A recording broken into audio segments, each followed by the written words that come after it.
Kamera ready, sound ready, 3, 2, 1, action.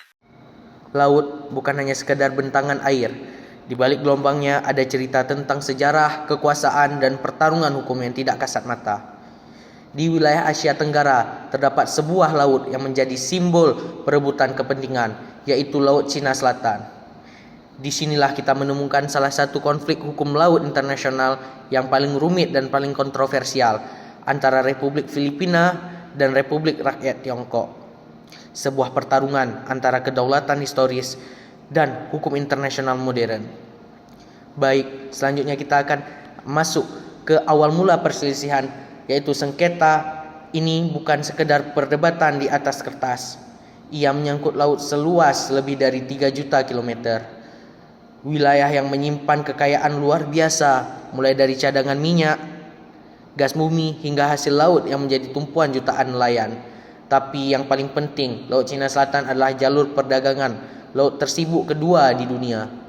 Setiap tahunnya triliunan dolar barang melewati lautan ini. Masalah muncul ketika Tiongkok secara sepihak mengklaim hampir seluruh kawasan laut ini dengan sebuah peta yang dikenal sebagai Nine Dash Line atau 9 garis lengkung yang membentang luas, bahkan hingga mendekati pantai negara-negara lain seperti Filipina, Vietnam, dan Malaysia. Baik, sedikit melanjutkan untuk presentasinya. Di sini ada peta tua klaim baru, yaitu Tiongkok menyatakan bahwa klaimnya berdasarkan hak historis, bahwa sejak ratusan tahun lalu nelayan-nelayannya telah menjelajahi dan memanfaatkan wilayah ini. Namun, masalahnya klaim tersebut tidak sejalan dengan hukum internasional yang diakui dunia saat ini. Konvensi Perserikatan Bangsa-Bangsa tentang Hukum Laut atau lebih dikenal dengan UNCLOS tahun 1982. Dalam konvensi ini, setiap negara pantai berhak atas wilayah laut sejauh 200 mil laut dari garis pantainya, yang disebut zona ekonomi eksklusif atau ZEE. Nah, Filipina menyatakan bahwa sebagian besar wilayah yang diklaim oleh Tiongkok itu justru masuk ke dalam ZEE mereka. Jadi, siapa yang sebenarnya berhak? Nah, di sini langkah hukum yang dilakukan oleh Filipina itu sendiri akhirnya mengambil langkah hukum pada tahun 2013 di bawah Presiden Benigno Aquino III. Mereka menggugat Tiongkok ke pengadilan arbitrase permanen di Den Haag. Ini bukan langkah main-main. Mereka tahu bahwa Tiongkok adalah kekuatan besar, tapi mereka percaya pada kekuatan hukum internasional. Tiongkok menolak ikut serta. Mereka menyatakan bahwa pengadilan tidak berwenang menangani kasus ini, tapi dalam sistem UNCLOS ketidakhadiran satu pihak tidak serta-merta menghentikan proses. Nah, proses arbitrase tersebut yang menangkan selama 3 tahun. Panel arbitrase mendengarkan argumen dari pihak Filipina dan menyelidiki fakta-fakta di lapangan. Mereka mempelajari sejarah navigasi, aktivitas militer, bahkan kerusakan lingkungan akibat reklamasi besar-besaran yang dilakukan Tiongkok di kawasan tersebut. Nah, Filipina tidak hanya mengklaim hak atas wilayah, mereka juga menuduh bahwa Tiongkok telah merusak ekosistem laut, menghalangi akses nelayan Filipina, dan membangun instalasi militer di wilayah sengketa.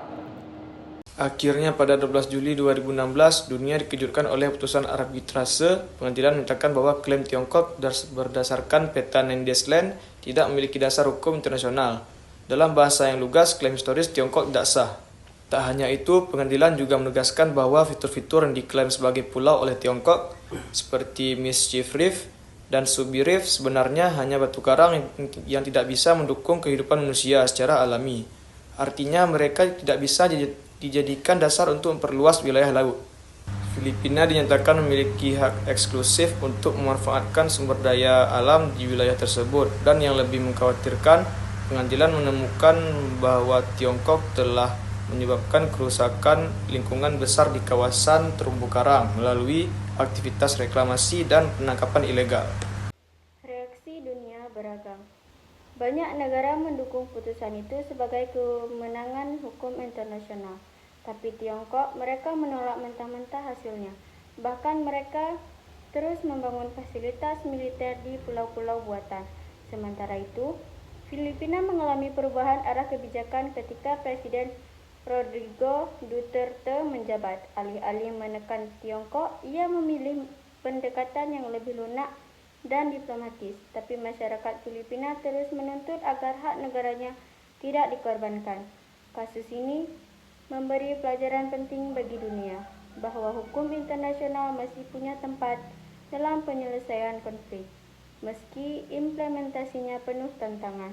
UNCLOS 1982 menjadi fondasi yang jelas untuk menjaga perdamaian di laut. Tapi ketika negara besar menolak untuk tunduk pada hukum, disitulah ujian sesungguhnya dimulai. Bagi negara-negara kecil seperti Filipina, keberanian untuk berdiri dan berbicara melalui jalur hukum adalah bentuk perlawanan yang elegan, bukan dengan senjata, tapi dengan keadilan. Sengketa Laut Cina Selatan belum selesai, tapi dunia telah mencatat bahwa ada satu negara yang menempuh jalur damai untuk menuntut haknya, dan bahwa hukum laut internasional adalah harapan bagi stabilitas dunia. Semoga Laut Cina Selatan tidak menjadi lautan konflik, tapi menjadi lautan kerjasama yang adil.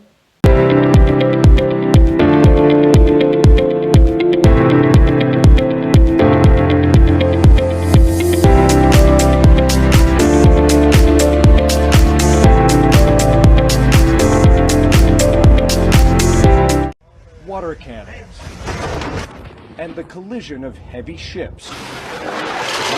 Philippine vessels. This is China Coast Guard. CNN getting a rare chance to witness the David and Goliath confrontation between the Philippines and China in the South China Sea. We are going to curtail your behavior. The Chinese ships make their move at dawn, outnumbering and swarming a small convoy from the Philippines.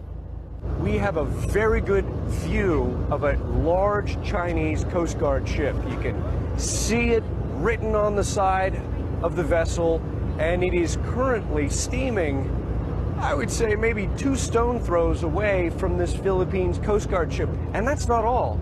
Look over to the starboard side here. There is another Chinese Coast Guard ship right here. Not far away, another Chinese ship collides with another Philippine ship. Fortunately, no one's hurt. You are sailing within the Philippine Exclusive Economic Zone. What is your intention? Over. I'm aboard the BRP Cabra, a Philippine Coast Guard ship. Its mission, escort 2 resupply boats to the Second Thomas Shoal, a teardrop-shaped reef claimed by both the Philippines and China, even though it's clearly much closer to Philippines territory. For more than 20 years, China ignored competing claims from smaller countries, occupying and eventually building man-made islands on top of several contested reefs and shoals. In 1999, an unusual step from the Philippines. It grounded the Sierra Madre, a rusting World War II-era ship, on Second Thomas Shoal. Filipino Marines have been guarding it ever since. Our convoy is supposed to resupply those Marines, but a much larger ship swerves dangerously close to the BRP Cabra and eventually pulls in front, stopping it in its tracks. Meanwhile, this resupply boat doesn't stand a chance. That little boat in front is a Philippines resupply boat, and it is currently being pursued by 1, 2, 3, at least 4 Chinese ships. They blast the boat with water cannons, shattering windows and likely injuring 4 service members on board, forcing the crew to abort their mission. The Chinese fleet includes what look like civilian vessels. We're currently blocked and surrounded by what look like ordinary fishing boats that are flying Chinese flags, and they're working in tandem with the Chinese Coast Guard. They appear to be members of China's maritime militia, a way for Beijing to project power here in the South China Sea. Beijing now accuses the Philippines of being dishonest and deliberately stirring up trouble. The Philippines' rights-infringing and provocative attempts will not succeed. But the Philippines remains defiant. If the hope of China is to weaken the Philippine resolve, they will be sorely disappointed. The night before the confrontation, we steamed past a U.S. Navy ship, the USS Mobile, apparently being shadowed from a distance by this Chinese Navy ship and helicopter. A looming question: would the U.S. come to the help of its mutual defense treaty ally, the Philippines, if tensions escalate further with China, owner of the world's largest navy? Ivan Watson, CNN, on the South China Sea.